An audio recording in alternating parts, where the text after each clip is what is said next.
Este 1 de mayo entró en vigor el decreto para la creación del Fondo de Pensiones para el Bienestar, una iniciativa que permitirá a las y los trabajadores obtener el 100% de su salario en la edad de jubilación. La secretaria de Gobernación, Luisa María Alcalde Luján, señaló que este 1 de julio se pagará la primera pensión bajo esta nueva reforma. Esta reforma reivindica el derecho de las y los trabajadores a contar con una pensión suficiente y digna para el último tramo de su vida, derecho arrebatado por las reformas neoliberales de Ernesto Zedillo en 1997 y de Felipe Calderón en el 2007. Que nos condenaban a pensiones de miseria con niveles inferiores al 30% del último salario.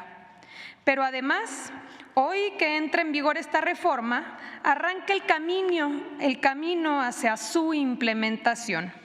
El compromiso que el 1 de julio de este mismo año se esté pagando la primera pensión ya con el complemento que proviene del Fondo de Pensiones para el Bienestar y que garantice el 100% del salario del trabajador para todas aquellas y aquellos que ganan hasta el salario promedio. Tras la firma del decreto, el presidente de México aseguró que con este fondo se revertirán las políticas neoliberales que por años afectaron a los trabajadores.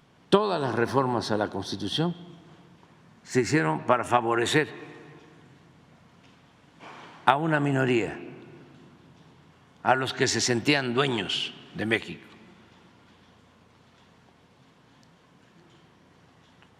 Todas las reformas a la Constitución en ese periodo fueron para privatizar los bienes del pueblo y de la nación en beneficio de particulares, de llamados hombres de negocios vinculados al poder, en realidad traficantes de influencia. No van a encontrar ninguna reforma en 36 años a la Constitución que se haya hecho en beneficio del pueblo de México, ni en especial en beneficio de los trabajadores. Se perdió en ese periodo el propósito de hacer realidad la justicia social, lo que fue en sus orígenes después de la Revolución Mexicana, lo que quedó plasmado en la Constitución de 1917. Modificaron el artículo 27, modificaron el artículo 3, modificaron el artículo 123 y muchos otros artículos para no hacer efectiva la educación pública, gratuita, de calidad, limitarla solo a la educación básica. Pusieron al mercado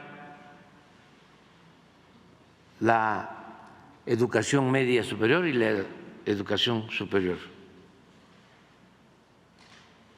Lo mismo hicieron con la desaparición del ejido, con la reforma al artículo 27 y todos los cambios al artículo 123 y a las leyes relacionadas con los derechos laborales. Esta medida tiene el propósito de completar o igualar la pensión respecto al último salario que se tenga registrado previo a la jubilación.